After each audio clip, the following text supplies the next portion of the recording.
Assalamualaikum everyone. My name is Syed Wase and my registration number is 21TE61. Welcome back. आज हम discuss करेंगे DSP की lab 2 को। और मेन ऑब्जेक्टिव जो है हमारा लैब का वो है कि हम किसी भी सिग्नल को कैसे रिप्रेजेंट कर सकते हैं। तो उसके लिए हमने सबसे पहले एक सिंपल सिग्नल ले लिया है, एक सिंपल स्टेप सिग्नल ले लिया जिसमें हमने पैरामीटर्स डिफाइन किए हैं n0, n1 एंड n2। ये हमारे पास पैरामीटर है जिसमें से n0 हमारे पास इंडेक्स लोकेशन शो कर रहा है और n1 एंड n2 पैरामीटर्स है। नेक्स्ट हमने फंक्शन डिफाइन किया n equals to n colon n2। ये हमें शो कर रहा है कि n1 और जो n2 है वो हमारे पास इंडेक्स की वैल्यूज है। और नेक्स्ट हमने डिफाइन किया हुआ है vector x equals to n minus n not greater than और इक्वल्स टू 0।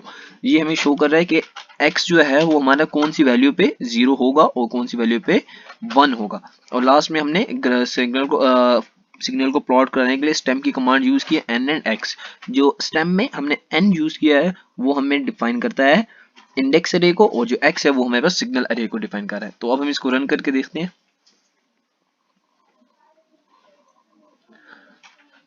ये हमारे पास ग्राफ आ रहा है, जैसे कि हमने इंडेक्स की लोकेशन दी थी -1, -1 से हमारे ग्राफ स्टार्ट हो रहा है। अपने नेक्स्ट टास्क के ऊपर, नेक्स्ट टास्क में हमने एक सिंपल स्टेप सिग्नल लिया था और अब हम इसमें एक इम्पल्स सिग्नल ले रहे हैं। Same case as it is जो हमने पिछले कोड में लिखा था, हमने सिंपल पैरामीटर्स डिफाइन कर दिए हैं। n0 यहाँ पे अगेन इंडेक्स को शो कर रहा है, n1 और n2 इसके पैरामीटर्स हैं कि यहाँ से यहाँ तक इंडेक्स की रेंज है। और n जो है वो हमारे पास एक इंडेक्स अरे जनरेट करेगा जो रिप्रेजेंट करेगी सिग्नल को n1 से और n2 के इंडेक्स के दरमियान। और यहाँ पे हमारे पास सिग्नल का फंक्शन है x equals to n minus n not double equals to 0। यहाँ पे ये हमारे जनरेट करेगा एक लॉजिक अरे को जहाँ पे ईच एलिमेंट जो होगा वो हमारा 1 के इक्वल होगा। और लास्ट में हमने अगेन स्टेम की कमांड यूज की है जो हमारे पास इंडेक्स अरे और क्या कहते हैं सिग्नल अरे को रिप्रेजेंट करेगी। तो हमने ड्रॉ करते हैं इसको। ये हमारे पास जो ग्राफ शो हो रहा है ये हमारे पास इम्पल्स सिग्नल था उसका ग्राफ है। अब हम मूव करते हैं अपने नेक्स्ट टास्क के ऊपर। नेक्स्ट टास्क में अगेन हमने एक पैरामीटर्स डिफाइन कर दिए हैं n1 एंड n2। और लास्ट में हमने फंक्शन जो हमारा है n equals to n1 colon n2। ये हमारे पास जनरेट करेगा अरे को जो रिप्रेजेंट हो रही होगी इंडेक्स वैल्यू ऑफ n1 और n2 के दरमियान। और नेक्स्ट में हमने x का जो वेक्टर है जो हमने ड्रॉ करना है, जो हमने सिग्नल रिप्रेजेंट करना है, हमने उसको डिफाइन कर दिया है। और लास्ट में हमने अगेन स्टेम की कमांड यूज की है। अब हम इसको रन करते हैं और देखते हैं। ये हमारे पास एक सिग्नल की ग्राफ शो हो रहा है जो हमने ये डिफाइन किया था x equals to 3 multiply by 0.5 raise to power n। अब हम मूव करते हैं अपने नेक्स्ट टास्क के ऊपर। ओके, इसमें हमने simple as it is parameters draw किए n1 एंड n2 जैसे हम पीछे 3 कोड्स में करके आ चुके हैं। और हमने इसमें x जो वेक्टर है जो हमारा सिग्नल है उसमें हमने कॉज का सिग्नल ड्रॉ करने के लिए हमने उसका फंक्शन यूज किया है। जैसे x equals to 3 multiply by cos into 3 multiply by pi multiply by n plus 5। Means के जो n1 और n2 से हमारे पास n की वैल्यू आ रही है उसको हम पाई से मल्टीप्लाई कराएंगे और हम cos का फंक्शन निकालेंगे। अब हम इसको ड्रॉ करते हैं और देखते हैं इसका रिजल्ट क्या आता है। जैसे कि आप देख सकते हैं ये हमारे पास जो हमने पैरामीटर डिफाइन किए थे -15 से 14, उसके दरमियान में हमारे पास -15 से लेके 14 तक हमारे पास पैरामीटर्स आ गया, cos का सिग्नल रिप्रेजेंट हो रहा है। अब हम मूव करेंगे अपने नेक्स्ट टास्क के ऊपर जिसमें हमने यूनिट इम्पल्स सीक्वेंस को रिप्रेजेंट करना है कि हम यूनिट इम्पल्स सिग्नल को कैसे रिप्रेजेंट कर सकते हैं। तो इसके लिए हमने सिंपल n0 -10 से -10 टू 10 तक हमने बता दिया है कि सिग्नल जो है हमारा ये इंडेक्स की रेंज है हमारी। और नेक्स्ट लाइन में हमने कह दिया n1 इक्वल्स टू 0। ये हमें शो कर रहा है कि जो लोकेशन है हमारे यूनिट इम्पल्स की वो ये है। और नेक्स्ट लाइन में हमने कह दिया x equals to 0 multiply by size multiply by n। ये हमारे पास इनिशियलाइज कर रहा है कि जो हमारा जो वेक्टर है जो x वेक्टर है वो रिप्रेजेंट कर रहा है हमारे सिग्नल को, ये हमारे सिग्नल को रिप्रेजेंट कर रहा है विद जीरोस। नेक्स्ट में हमने कह दिया है idx equals to find h n double equals to 0। ये हमें जो बता रहा है कि जो हमारा इंडेक्स है वो इम्पल्स अकर हो रही है इन वेक्टर n पे, यानी कि जो हमारा वेक्टर है n वो इम्पल्स अकर हो रही है इस पॉइंट पे। और नेक्स्ट लाइन में हमने कह दिया है x इंडेक्स इक्वल्स टू 1, जो कह रहा है कि हमारे जो इम्पल्स का जो इंडेक्स है वो 1 पे लेके जाएगा।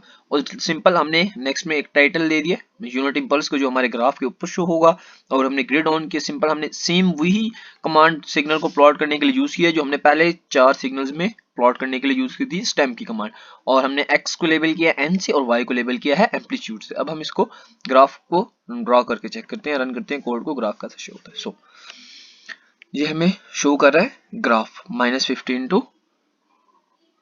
15। सो अब हम मूव करते हैं अपने नेक्स्ट टास्क के ऊपर। नेक्स्ट टास्क में हमने यूनिट स्टेप सीक्वेंस को रिप्रेजेंट करना है कि हम यूनिट स्टेप का जो सिग्नल है उसको हम कैसे रिप्रेजेंट करते हैं। सेम हमने पिछले कोड की तरह हमने इंडेक्स की रेंज बताई है, फिर हमने नंबर लोकेशन बता दी है स्टेप की क्या होगी, और फिर हमने सिग्नल वेक्टर था वो ड्रॉ कर दिया है। सो सेम हमने स्टेम की कमांड यूज की इसमें एक्स लेबल को लेबल किया हमने n से जो हमने जैसे लास्ट ग्राफ में किया था, y को लेबल किया हमने एम्पलीट्यूड से, और टाइटल हमने क्या दिया है यूनिट स्टेप सीक्वेंस का। अब हम इसको कोड को रन करते हैं और देखते हैं हमारा ग्राफ कैसे शो हो रहा है। ये आप देख सकते हैं हमारे पास यूनिट स्टेप का सीक्वेंस का ग्राफ कुछ ऐसा शो हो रहा है। अब हम मूव करते हैं अपने नेक्स्ट टास्क के ऊपर। नेक्स्ट टास्क था हमारा कि हम किसी भी एक जो सिग्नल है ओरिजिनल सिग्नल है उसको फ्लिप कैसे कर सकते हैं। तो उसके लिए हमने ओरिजिनल सिग्नल बताया है कि क्या है -1 2 3 4 और 5, और फिर हमने flip command flip signal use किया है with the help of flip command, यानी कि हम कोई भी सिग्नल देंगे उसका फ्लिप करके हमें शो करेगा। और हमने फिर डिस्प्ले कमांड यूज की है जो हमारे सिग्नल को डिस्प्ले कराएगा। तो अब हम इसको रन करते हैं और देखते हैं कि जो हमारा कोड है वो कैसा शो हो रहा है। कमांड विंडो बड़े कर लेते हैं सा। सो जैसे कि आप देख सकते हैं कमांड विंडो के अंदर जो हमारा ओरिजिनल सिग्नल था वो था 1 2 3 4 एंड 5, और जो हमारे पास सिग्नल फ्लिप होके आ रहा है वो है 5 4 3 2 1। जो हमारा ओरिजिनल सिग्नल था बिल्कुल उसका ऑपोजिट शो हो रहा है हमारे पास। अब हम मूव करते हैं अपने नेक्स्ट टास्क के ऊपर, टास्क नंबर 27। सो इसमें हमने करना था कि हमने सिग्नल था उसको हमने शिफ्ट करना था। तो उसके लिए हमने सिंपल टाइम वेक्टर डिफाइन कर दिया, टाइम डिफाइन कर दिया -3 से लेके 3 तक, और फिर हमने फंक्शन डिफाइन किया जिसको हम शिफ्ट करना चाह रहे थे। ये सिग्नल जो था हमने उसको डिफाइन किया x × 3t+1। फिर हमने सिंपल प्लॉट की कमांड यूज की है, और हमने इसमें होल्ड ऑन्स की कमांड यूज की है। होल्ड ऑन्स का मतलब होता है कि हम कोई भी जो करंट प्लॉट है उसको ओवरले करेगा नेक्स्ट प्लॉट के ऊपर। फिर हमने टाइम को शिफ्ट किया t+4 से कह के, और फिर हमने जो हमारा सिग्नल था उसको शिफ्टेड फॉर्म में ले जाने के लिए हमने क्या कहा, x शिफ्ट इक्वल है 3 times multiply by t shift plus 1। T shift हमारे पास जो हमने ऊपर लाइन में बताया है t+4, वो शिफ्ट जो हमने ओरिजिनल सिग्नल में लाना है। फिर हमने अगेन सिंपल प्लॉट की कमांड यूज की है टी शिफ्ट और एक्स शिफ्ट की। टी शिफ्ट मींस जो टाइम शिफ्टिंग किया है हमने, और एक्स शिफ्ट जो हमारा सिग्नल शिफ्ट होने के बाद आएगा। और यहाँ पे हमने होल्ड ऑफ की कमांड यूज की है। होल्ड ऑफ की कमांड ये है कि जो फर्दर प्लॉट है वो दूसरे नए आने वाले प्लॉट के ऊपर ओवरले नहीं होगा। तो अब हम इसको रन करते हैं और देखते हैं।